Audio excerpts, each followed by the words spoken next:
Hello students, welcome back to KV Rai Academy online study channel. Myself Ramas Ismaria, your mathematics teacher.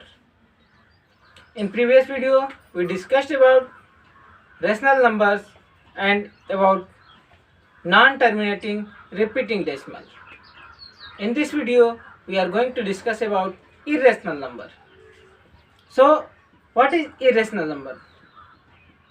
So, the answer is the number which is when expressed in decimal form provides non-terminating non-repeating decimal form, that is known as irrational number.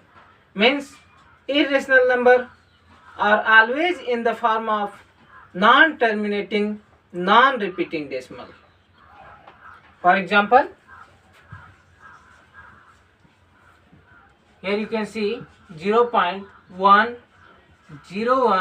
001, 0001 and so on. You can see here repeating blocks are different. First one it is 1, after that 01, 001. So always there is no repetition of digits. So this is irrational number. Again, one another type of irrational number, if m is a positive integer but it is not a whole square number, so square root of m will be irrational number. So if m is not a perfect square,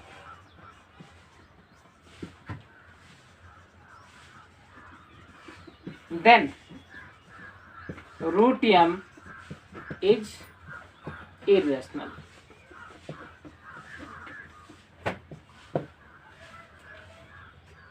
Next one, if, so example of this one, like under root 2, because 2 is not a perfect whole square, under root 3, under root 5, under root 6, under root 7, these are irrational numbers. Now next type of irrational, if m is not a perfect cube,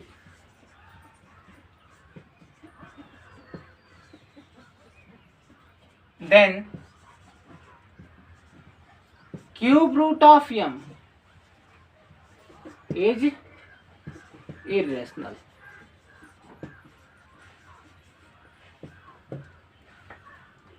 For example, under root 2, this is not perfect cube, under root 3, under root 5, sorry, all these are cube roots.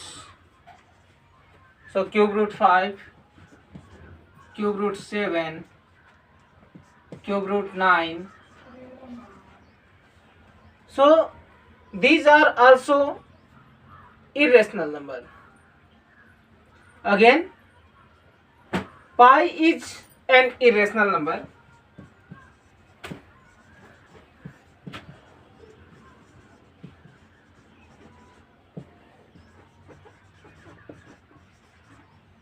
But 22/7 is rational. Pi is irrational because 22/7 is not the exact value of pi. We know that circumference of circle c is equal to pi into d. So from here pi is equal to c upon d. So if we measure the circumference and diameter of a circle, there will be little bit error in our measurement. So the value of pi will not be an exact value. So pi is considered as an irrational number. So these are the types of irrational number. After that we will know about one theorem, the first theorem related to the irrational number.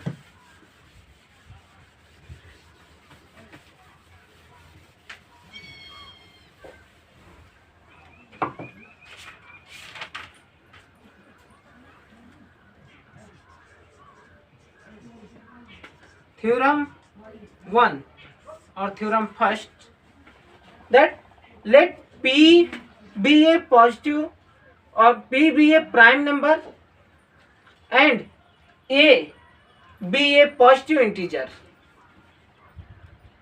P be a prime number and A be a positive integer. So if P divides A square, then P will divide A also. So we will prove this theorem. First one, the theorem is let P be a prime number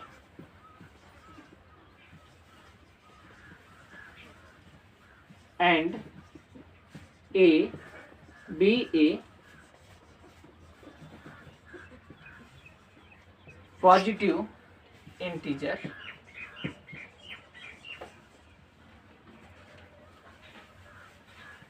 If P divides A square, then so that P divides A, means P divides A square, the square of A can be divided by P, then we have to prove that A can also be divided by P. So proof, let A is equal to P1, P2, P3, P4 and so on, where P1, P2, P3, P4 are prime numbers. So A square means A into A means P1, P2 dot dot up to Pn into here also P1, P2 dot dot up to Pn. So when we will multiply this one, it will be A square is equal to P1 square, P2 square dot dot up to Pn square. So now it is given that P divides A square. Now P divides A square. It means P is the prime factor of A square. This implies P is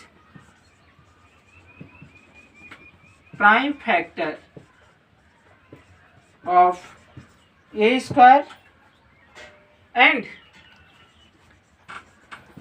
P is one of this P1, P2 dot dot up to Pn. So here P is a prime factor of A square and from this one, this is A, means this implies P is prime factor of this P1, P2, P3 up to dot dot Pn is A. So P is prime factor of A. This implies P divides A. So we have proved this one, that if a number divides the square of another number, so the given number will divide the number itself also. So this is the theorem Using this theorem, we will solve the questions in our next classes. That's all. Thank you.